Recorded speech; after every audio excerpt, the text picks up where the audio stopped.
श्रोत्रम ब्रह्मनिष्ठम, दो गुण, यानी कि श्रोत्रियम जो हमारा सब्जेक्ट है उसमें तो हम एक्सपर्ट रहे हैं, जो हम पढ़ाने के लिए जो शिक्षक है। दूसरा ब्रह्मनिष्ठम भी था, यानी कि उस पर अपना प्रैक्टिकल लाइफ में हम आत्मिकी को अपने जीवन में कितना ढालें, यानी कि हमारे भीतर में अध्यात्म कितना है। तो इसके लिए अध्यात्म के अलग सब्जेक्ट न रखे जाएँ। क्या किया जाए कि जो भी हमारा पढ़ाने का विषय है उसी के साथ मोरालिटी को जोड़ा जाए। जैसे फिजिक्स पढ़ा रहे हैं तो साइको फिजिक्स भी होता है, फिजिक्स से आत्मा का क्या संबंध है। मैथमेटिक्स साइको मैथमेटिक्स, मैथमेटिक्स के माध्यम से हम इस आत्मा को कैसे पढ़ पाए, तो उसका एप्लीकेशन केवल चेंज किया जाएगा। संगीत है, संगीत को हम भौतिक जगत में भी लगा सकते हैं, आत्मिकी भी प्रखरता में लगा सकते हैं, भाव संवेदना बढ़ाने में। वो तो यूज की बात रहती है, तो इसको कहेंगे साइको म्यूजिक। तो साइको बायो, साइको फिजिक्स, तो पहले के जितने भी विद्याएं होती थी भौतिक जगत का, उसको इस्तेमाल करते थे साइको में, आत्मिक विकास में।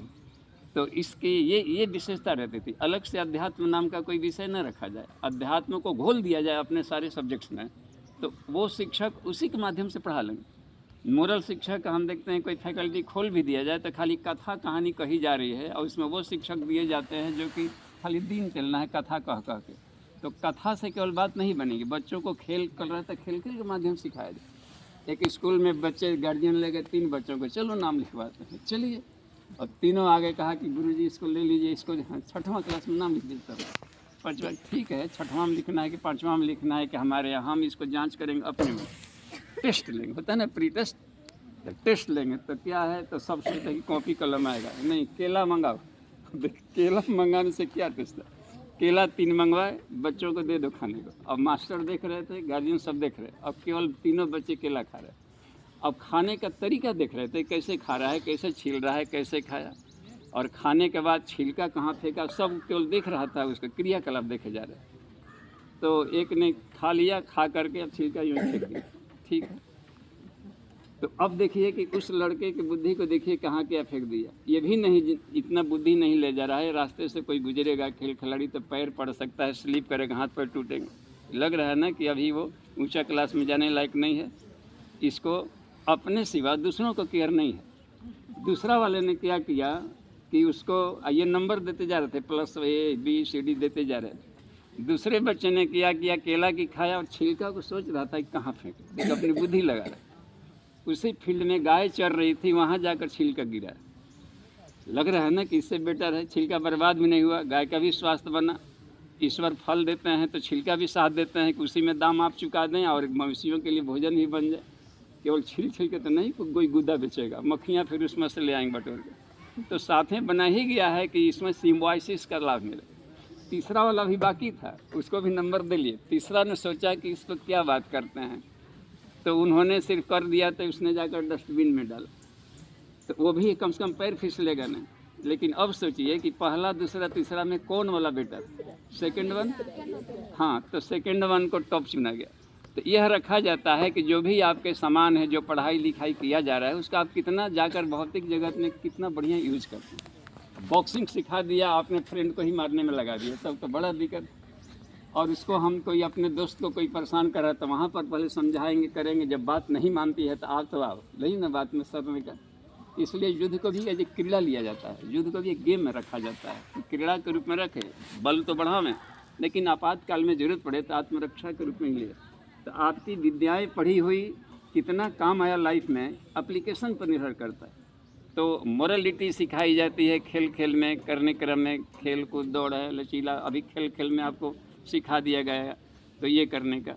अब जैसे मान लीजिए कि आपको अध्यात्म सिखानी है कि कैसे दूर श्रवण अतीन्द्रिय क्षमता विकास किया जाए, तो एक तो तरीका है कि हम कोठरी बंद करके कान के माध्यम से इसमें से बंद कर लिया, कानों को रिस्ट वॉच, आकाश सुन रहे हैं, शब्द साधना।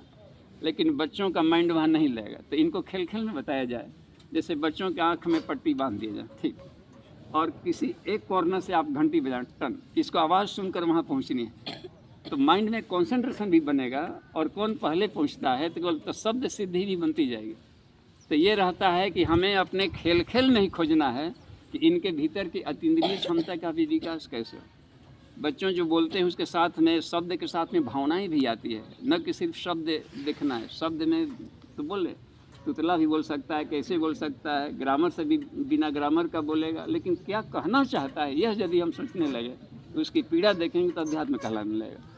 तो हमें इसको एप्लीकेशन करना है, उसके मानसिक और आत्मिक विकास की तरफ भी देखना है। तो हर सब्जेक्ट के साथ अध्यात्म का संबंध है, मैथमेटिक्स का भी है ये करने का। जैसे मान लीजिए कि वृत्त है, तो वृत्त वाले को आत्मा कैसे समझाया जाए? तो ईश्वर एक ऐसा सर्किल है जिसका सेंटर हर जगह है, सरकमफ्रेंस कहीं नहीं, परिधि कहीं नहीं है, लेकिन केंद्र हर जगह। तो ऐसे वृत्त की कल्पना करिए, ऐसे वृत्त को ईश्वर कहते हैं। तो ये हर जगह उनको पढ़ाने के लिए अलग से आध्यात्मिक जरूरत ही नहीं पड़ेगी। तो अपने इसी कहा गया है कि ईश्वर एक है, रास्ते अनेक है। रास्ते माने मजहब नहीं, मजहब तो एक ही रास्ता है धर्म के माध्यम से, लेकिन रास्ते अनेक है ना, फिजिक्स, केमिस्ट्री, बायो, मैथमेटिक्स, ये सब रास्ते हैं। इसके माध्यम से हम आत्मिक विकास कर सकते हैं लगकर। तो हमारे यहाँ के जो ऋषिगण थे वो अपने सब्जेक्ट के माध्यम से आत्मिक विकास करवा लेते थे। तो ओके, ये अपनी शैली से अपने घर में आ जाएंगे। जिसे अभी बताया गया कि घर में जाए तो चरण स्पर्श करना भी सीखें, तो यहाँ सब शुरू होगी और ये बात यहीं से चल पड़ेगी। अपने कॉपी कलम है तो कहाँ शुरू करें? कॉपी कलम में थोड़ा सा भी पन्ना फट गया है तो उसको रिपेयर बढ़िया से साट करके रखें। रात को खोल करके पढ़ते पढ़ते मान लीजिए कि सो गए, उसी कम से कम बढ़िया से बंद करके प्रणाम करके रह कर सोए। उसी में सरस्वती, अब उसी में खोल दिए हैं, सो भी गए हैं, लार भी उसी पर गिर रहा है। जब करवट बदले चर फट गया एगो पन्ना, पिताजी लाए थे बढ़िया किताब, 4 गो पन्ना लेके स्कूल जाए। तो ये क्या बात बन गई? तो इसमें सरसता आती है। तो एक एक छोटी अध्यात्म में कोई अलग विषय नहीं, छोटी छोटी इंच इंच में घुला रहता है। हम चलते हैं, कहाँ है, पौधों को कहीं तोड़ तो नहीं लिया, फूलों को तोड़ तो नहीं लिया, सुंदर लगा आप तोड़ के सूंघते गए।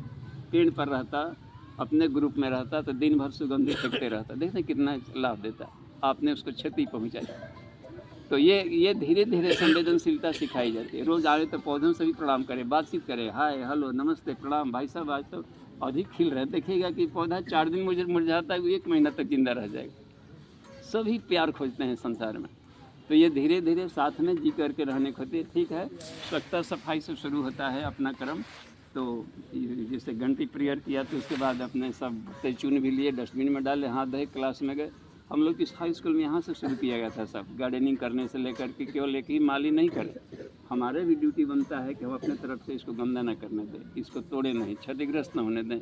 थोड़ा थोड़ा तो श्रम के साथ में पौधों से प्यार बनेगा। तो ये नेचर में अध्यात्म में घुला रहता है, इसको व्यवहार में लानी पड़ती है हर चीज़ से। आप बोलें तो कभी भी शिक्षक के सामने ऐसा कि विनम्रता रहे, ऐसा नहीं कि कभी शिक्षक आपसे ये हो जाए, निराश हो या फिर जा कर के खिन्न हो जाए बिहेवियर से। तो ये सब पूछते भी रहना चाहिए सीनियर से कि मैडम या सर जी हमको बताइए कि हमें और क्या किया जा सकता है, तो वो भी बताएंगे। ठीक है, धन्यवाद। अभी के लिए इतना ही।